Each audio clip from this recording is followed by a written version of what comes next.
मैं एक सामान्य विद्यार्थी हूँ कक्षा 12वीं का। मैं आप सभी लोगों के समक्ष इस कोरोना काल में एक विषय प्रस्तुत करूँगा। विषय हमारा है कि बोर्ड परीक्षा पर अहम कदम उठाया जाए, क्योंकि इस बढ़ती महामारी से काफ़ी लोगों की जान चली गई है और मुझे इस बात की बहुत आशंका है कि कहीं सरकार अपनी ठान चुकी है कि वो बोर्ड परीक्षा करवाएगी और सरकार ठान चुकी है बोर्ड परीक्षा करवाने के लिए और यहाँ जाने जा रही हैं, क्योंकि सरकार से भरोसा उठ चुका है।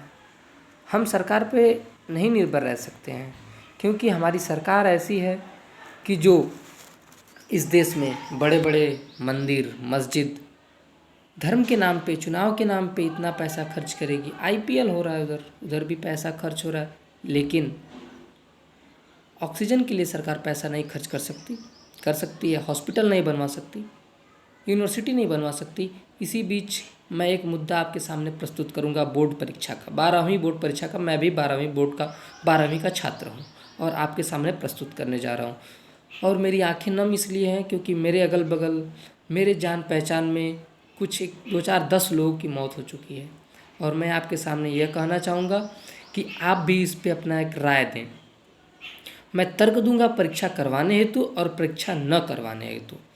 देखिए, अगर 12वीं की बोर्ड परीक्षा सरकार करवाती है तो अगर किसी भी बच्चे की, मान लीजिए कि किसी भी बच्चे की अगर जान जाती है, भगवान से दुआ करूंगा कि ऐसा न हो, अगर किसी की जान जाती है तो सरकार यह जिम्मेदारी लेगी? किसी बच्चे के जान जाने के लिए सरकार जिम्मेदार होगी? किसको हम जिम्मेदार ठहराएंगे? क्या सरकार यह जिम्मेदारी लेने के लिए तैयार है? तो बच्चे बोर्ड की परीक्षा देने हेतु तैयार है। सरकार बहुत से कदम उठा सकती है परीक्षा न करवा के बच्चों को पास करने के लिए। सोचिए एक बार इस बात पे थोड़ा सा गौर करिएगा कि अगर सरकार को यह शिक्षा नीति, यह जो वर्तमान समय में शिक्षा नीति चल रही है, सरकार को यह शिक्षा नीति अगर पसंद है तो सरकार को नई शिक्षा प्रणाली लाने की क्या ज़रूरत थी? अगर सरकार को यह शिक्षा नीति पसंद है, यह शिक्षा प्रणाली पसंद है, तो सरकार को नई शिक्षा प्रणाली लाने की क्या ज़रूरत थी? और जब यह शिक्षा प्रणाली वर्तमान समय में जब नहीं पसंद है तो सरकार का यह जद्दोजहद क्यों है इसमें 12वीं का बोर्ड परीक्षा करवाने के लिए? सरकार की 1-2 दलीलें हैं, मैं आपके सामने पेश करूंगा।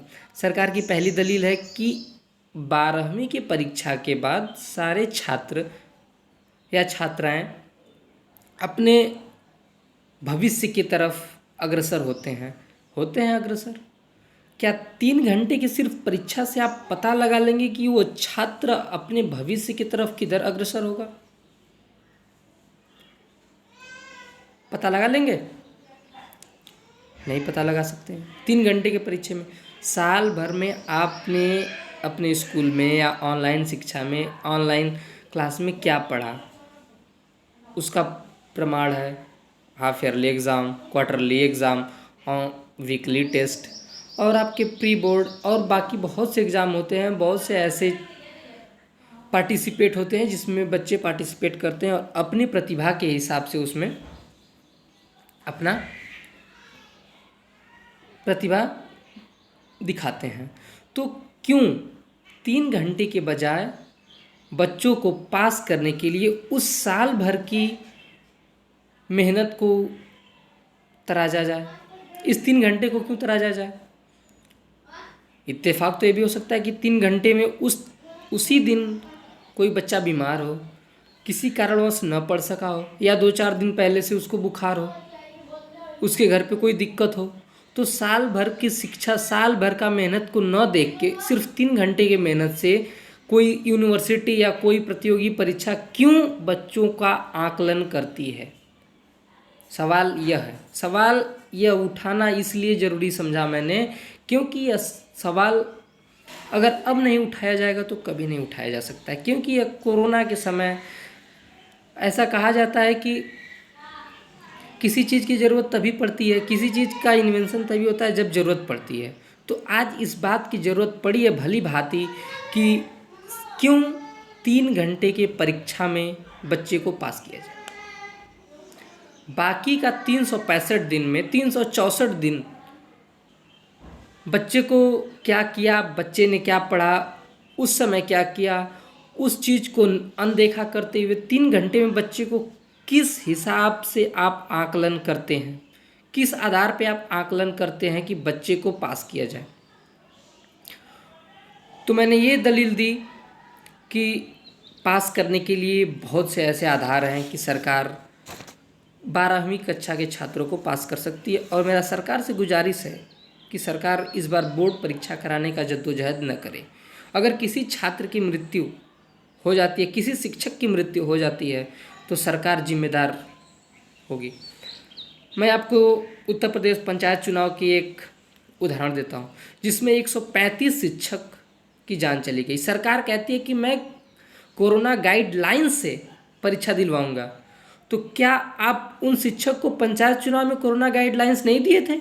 दिए थे। वो शिक्षक हैं, शिक्षक ने तो और भली बात ही जानते हैं कैसे हमको फॉलो करना है गाइडलाइंस। तो उन शिक्षकों की जान कैसे गई?